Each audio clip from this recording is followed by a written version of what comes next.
If you enjoyed today's video on mental endurance and tiring last, make sure you click on the link below, head over to the outlast website, become a subscriber and check out our 10-week course.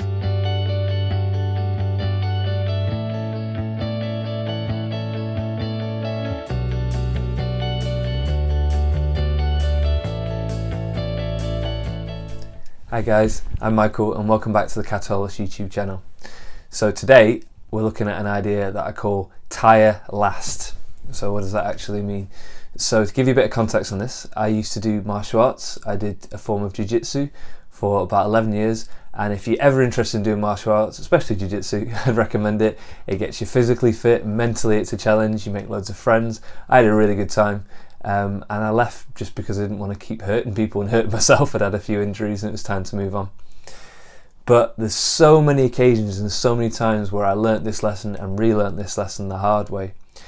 Tire last. And what that basically means is we used to do some sessions, your average was 2 hours, sometimes 4 hours. You could go on courses and they'd be all day. They could be 5 hours. If you were doing a grading for a belt, they could be 5 to 6 hours. These things were massive endurance tests. They were exhausting physically, mentally. They really pushed you, and with good reason, to keep standards high. But one thing that I noticed was that if you just kind of tire last compared to everybody else, you're okay.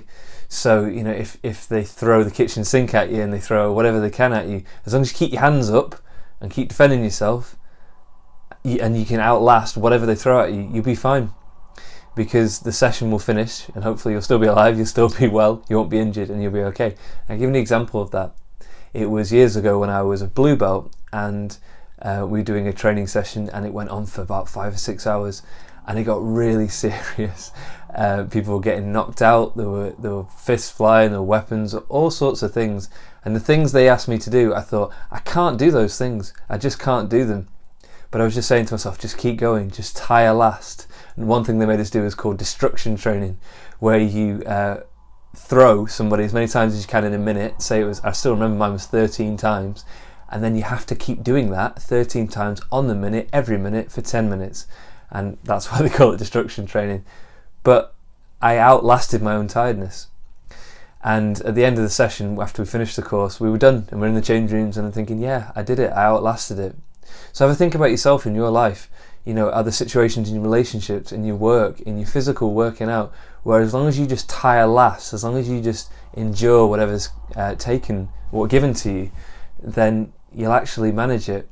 I'm training for a marathon at the moment and I'm up to running just under 3 hours, and that's what I keep saying to myself. It's just be tired afterwards, yeah? Outlast the tiredness.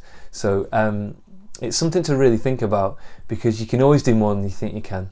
So make sure in your life, and whatever it's thrown at you today, make sure you just tire last, outlast the thing, whatever it is, you can do it. Alright guys, take care, see you soon.